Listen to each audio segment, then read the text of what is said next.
দর্শক আসসালামু আলাইকুম। দেশ প্রবাসী যারা যেখানে আছেন সবাইকে প্রীতি শুভেচ্ছা। দর্শক আজকে কথা অপু সুন্দর নারী গৃহস্থ করে মেয়ে আমার তার জীবন শুনি কি সমস্যা শুনতে আসসালাম। ওয়ালাইকুম আসসালাম। কেমন আছেন? আল্লাহ কোনো মতে ভালো রাখছে। তো আপা আপনার ফ্যামিলি কি আছে? মা আছে একটা। আপনার নাম কি আপা? জোনাকি। জোনাকি আপা। তো জোনাকি আপা কি সমস্যা একটু কষ্ট কথা বলুন আমার দর্শকদের একটু। আমি অনেক কষ্টে আছি ভাই, ঠিক মতো খাইতে পড়তে পারি না, গরিব মানুষ। একবার খাইলে আর একবার খাইতে পারি না, অনেক অভাবে আছে, বাবা নাই। বাবা ছোটবেলায় চলে গেছে না? তো এখন কি নিয়ে আছেন বা কার নিয়ে বেঁচে আছেন আপা? মারেলে আছে, মারা রোগী মানুষ, পেশা ডায়াবেটিস, আবার বাজার মা আর আমি থাকি। আর ভাই একটা আছে মাদ্রাসায় থাকে। মাদ্রাসায় 11 বছর বয়স ভাই। তো আপনি কি বেশি হয়েছে আপা? না, আমার বিয়ে হয় নাই। বিয়ে কে করবে? খালি যৌতুক চাই বলে বিয়ে বসে। যৌতুক কত আছে আপা? চাই 50,000, কেউ চাই 30,000, কেউ চাই 1 লাখ। 1 লাখ যা যা চাহিদা আর কি কেউ মোটর সাইকেল কিনে বলছে, মোটর বাইক কিনে দাও, আরমান ভাই খাট চাই, সুকেস চাই, অটো চাই, কত টান চাই, তার জন্য মোটরসাইকেল চাই। তার জন্য বিয়ে বসি না। আবার বলছে নগদ 50,000 টাকা দাও। তাই কোথায় পাবো? আমি আর আমার মা থাকি, আর কেমনি বাবা নাই। ছোটবেলায় বাবা থুয়ে চলে গেছে গা। বাবা নাই, একটা ভাই আছে এতিমখানা মাদ্রাসায় থাকে।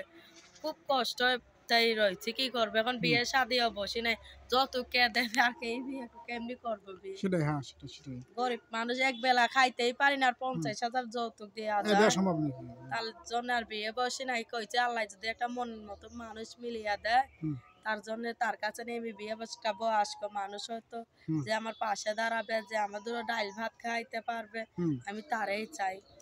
দুটো আমার ডাইল ভাত খাইতে পারবে, তারাই আমি চাই। একটা বয়স্ক মানুষ হইলেই হবে, আমার জোয়ান মানুষ লাগবে না, একটা বয়স্ক চাই, যে আমার দুঃখ কষ্ট ভাগ করে নেবে। আমার মাটা অসহায় মানুষ, গরিব। আমরা এক বেলা খাই, এক বেলা শুগোই। কেন যে পরের মিশিংয়ে কাজ করি, তো বান্ধবীর মিশিংয়ে 500 হইলে 250 করে ভাগ করে লাই, আর যদি 400 হয় 200 করে লাই। ভাগের মিশিংয়ে কাজ করি, কয় টাকা ইনকাম করতে পারবো? তার জন্য তাও বিয়ে শাদী কেমনি বসা যায় বলো? তার জন্য বসি না। একটা প্রবাসী যদি ভাই হয়, প্রবাসী ভাই যে আমার পাশে দাঁড়াবে, হেল্প করবে, যে আমার অনেক ভালোবাসবে, তার কাছে আমি বিয়ে বসবো। অনেক গরিব মানুষ, আমি ছোটবেলা ধরে না খাওয়া বসা। জানো আমার একটা জামা নাই, পরনের জামা পাই না, কি করবো? বান্ধবী ওই মানসি দেয়, সে জামাই পরে। চুপ ফানা যে লাগা ভাই যাইতে।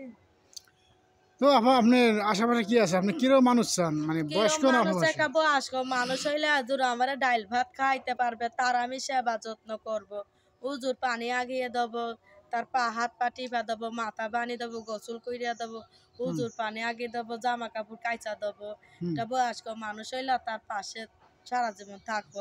আল্লাহ যদি কোনো মতে যদি একটা ভালো পাই, তার কাছে নিয়ে তো থাকবো। কেন যে মাটা গরিব মানুষ, মাটা রোগী মানুষ, মামা আছে, মামার রে মারে দিয়ে আমি তার সাথে তার বাড়ি যাবো। আচ্ছা আচ্ছা, ঠিক আছে। আমি একটা মানুষ চাই, আর যদি আমরা যে ডাইল ভাত খাইতে পারবে, আমি তার কাছে নিয়ে থাকবো। আসলে জানো, আমি অনেক কষ্টই বড় হয়েছি। কেন যে একবার খাইলে আর একবার খাইতে পারতাম না, আর কেন অভাবে আছি, খুব কষ্ট। কোনোদিন আমি থাকি না। এই নাম্বার আছে, এই নাম্বারে ফোন দিলে আমারে পাবা।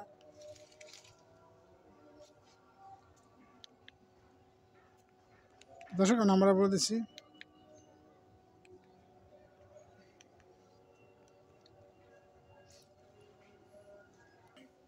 দর্শক আমি নাম্বারটা বলে দিচ্ছি 01799825163। দর্শক আমরা আর বলতেছি 01799825163। আমার নাম্বার ঠিক আছে তো? নাম্বার ঠিক আছে, এই নাম্বারে ফোন দিলেই আমারে পাবা। আল্লাহ যদি একটা মনের মতন মানুষ মিলিয়া দেয়, যে একটা বয়স্ক মানুষ দুটো ডাইল ভাত খাইতে পারে, তার সাথে আমি সারা জীবন থাকবো। আমি একটা অসহায় মানুষ, আমার আল্লাহ ছাড়া কেউ নাই। ঠিক আছে আপা, আজকে দিয়েছি। আল্লাহ হাফেজ। দর্শক আপনারা যে সাথে করবেন, কেউ খারাপ ভাষা কথা বলবেন না, যে যত পারেন আপনি সাহায্য সাথে করবেন। এরপর তো বিদেশি। আল্লাহ হাফেজ।